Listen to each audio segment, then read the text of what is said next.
Take the wheel, sir. All right, G3. So, yeah, I haven't really been following the goofy gun grabbers on Twitter a whole lot during my travels. And so when I came, back to do a little bit of digging, it didn't take too long to dig, or didn't have to dig very deep, should I say, because old K-12 Davey at the school shooting database had this little gem, and this would be number, 11, Doc? All right, so Brandon Lopez, 16, a member of the chess team at his high school in Philly. He was caught in a crossfire when dozens of shots were fired at a group of students waiting for the SEPTA bus after school, which is a public transportation bus, not a school bus. Mm-hmm. Unlike yellow buses in the suburbs, city kids take public transit. Now, I was going to chime in and write something about this, and I couldn't resist. But first, I want you to see some of the comments. So people pretty effectively took care of what old Davey had to say. But before we get into the comments, what do you have to add to this?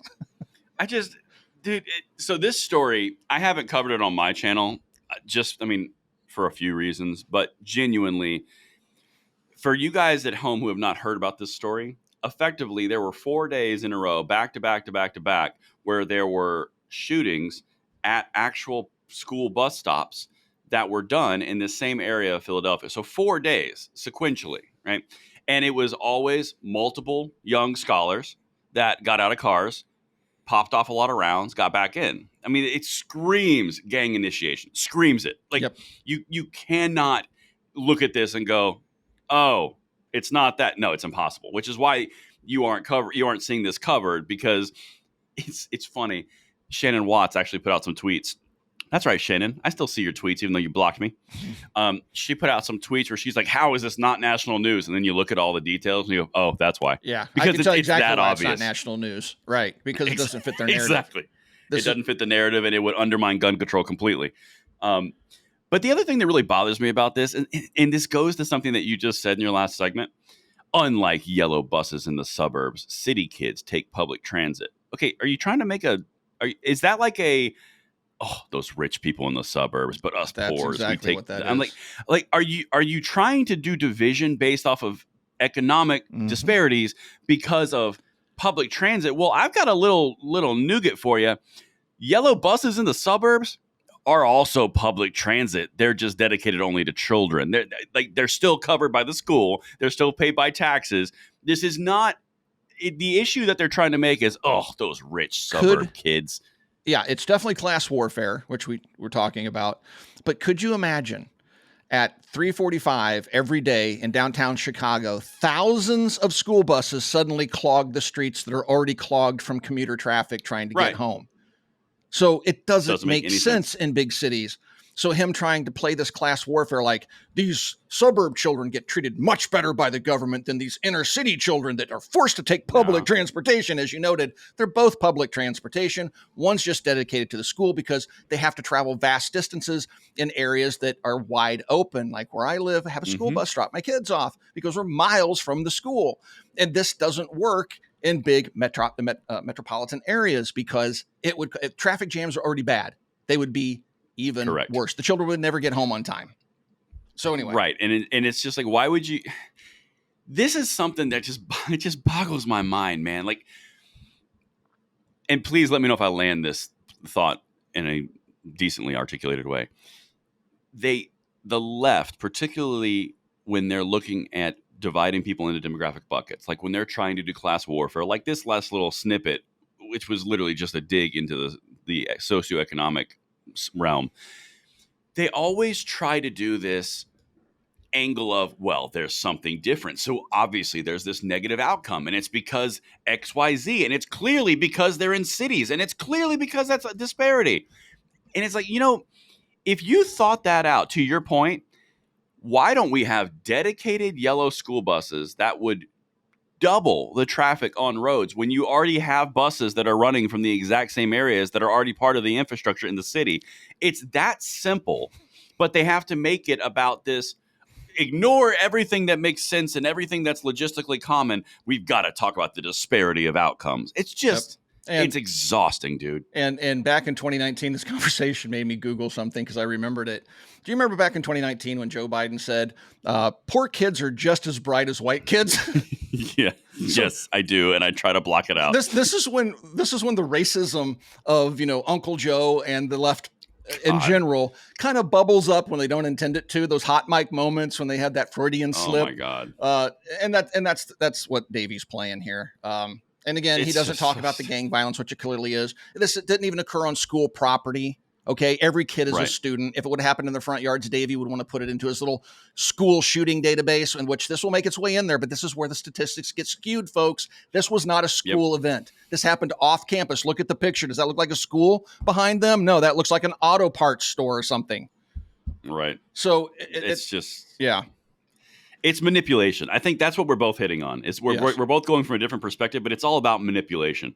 And it's just so effed, man. But those are my thoughts. Thanks for asking. Yeah, no, absolutely. So let's throw up number 12 and let's see what the rest of the folks had to say, thought about all this. And I won't go through all of them. We'll just leave this up and we'll just pick out a few. I'll pick out one, maybe. Braden, you can grab one that you like. One of the simple ones is Yeet Pooch. Love the name.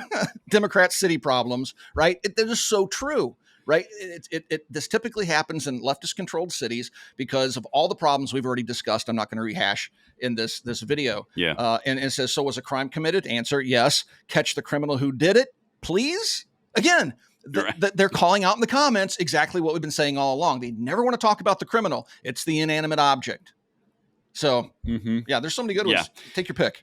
No, there are. It's interesting because Chad Lass over here, he's alluding to, basically, well, why didn't the gun laws kick in Philly? Because magical common sense gun laws. So the interesting thing about that is, if you'll recall, and this is what I love about being so focused on all the details here, Philly has a mayor named Kinney, and Kinney has gone out and he's made it easier to sue gun shops, sue them out of existence, openly telling people to sue these shops. Again, that's to the point. That's a very astute point. But the one that I like here is a really well thought out point. The father of four right here, EM-father of four.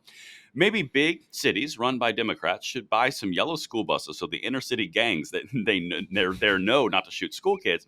By the way, this tragedy was not a school shooting. It was an inner city gang violence that some kids unfortunately got caught in the middle of. Bingo. That is exactly right. And then even Bill C right here.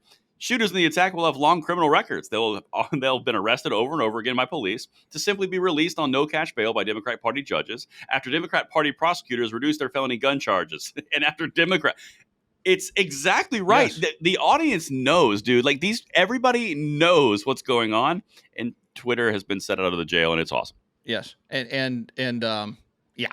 So they, I just love reading the comments. So many times I'll make my post before reading the comments, but really I should stop and read the comments. And when I do that, generally I go, you know what? No comments required by me at all. They've pretty much covered off on it 50 times over. But yeah. So pretty much. The next one here is a theme that I think is interesting because it's a reoccurring theme. All these people say, take the guns now. And, basically I'll volunteer to go take your guns. We're going to take them. And then you take a look at the profile of the person that's posting it, and they weigh up all 98 pounds soaking wet with their purple hair. And it's like, yeah, that's going to go great for you guys. Well, one of these popped up in my feed. I thought was really funny. And we'll have to throw the other graphic in that kind of feeds into this. But it says, this is number 13, Doc.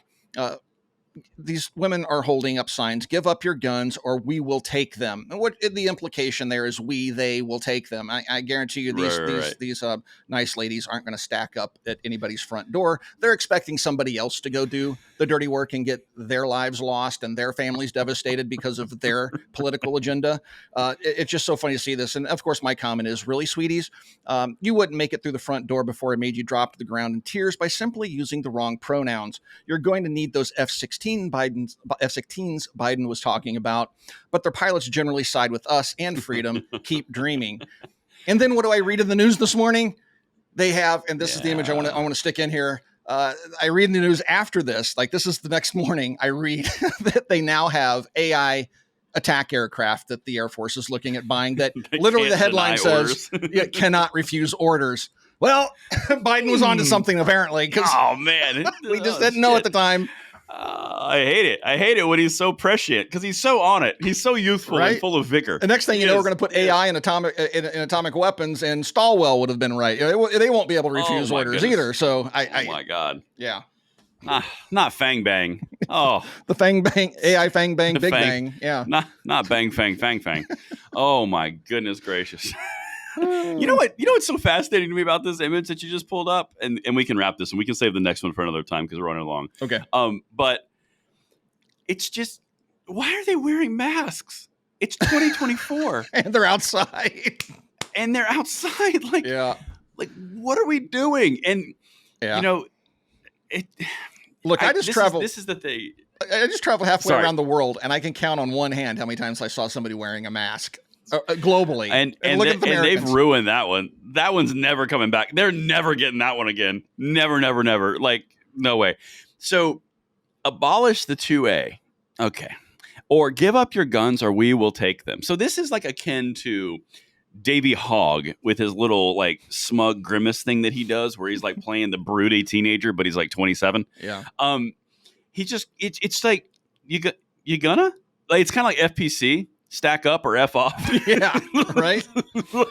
like, no, you're not. Why are you even fronting? Yeah. And you think the politicians are going to do it too? Okay. I would love to Like, see come on. somebody holding one of these signs. I'm going to have to keep Kit in my car just in case. So I have, full battle rattle, a rifle, and I see somebody holding one of these signs. I'll walk up to them and say, hey, oh, great idea. Here, you're going to need this. Hand them the, They're in the 40 car. pounds of armor and ammunition. And here's your rifle. And there's a house over there. I'm pretty sure it has guns in it. Why don't you go ahead and get all this stuff on and go knock on that door and say, I'm here to take your guns. Right. Let's see how this plays out for you.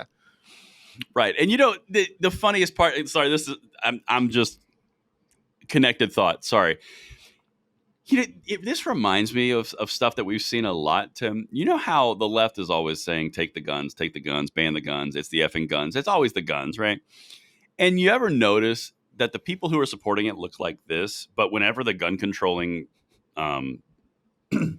legislatures come out, they always have grandfather clauses and they always have the way to keep the guns that you already have every time. Yeah. Because if they don't, they'll violate the takings clause and it'll be ruled unconstitutional immediately. Right. So, like, I want to know what these people think about that. Like, I would love to hear that when they ban assault weapons in places like New York City or California or Illinois, like Chicago, I really want to know what the lefties think about them putting in grandfather provisions, because the entire point is guns, but you can keep all the guns, you just can't buy any new ones. It's like, these things last for over 100 years, right? If they're barely maintained. Right.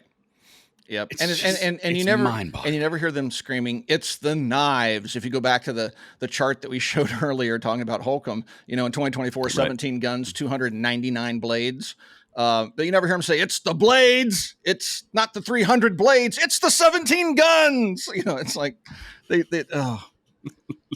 Anyway, I think on that note, folks, we can wrap up today's episode. It's good to be back in the United States. Thank you for watching Second Legacy, and we'll talk to you guys soon.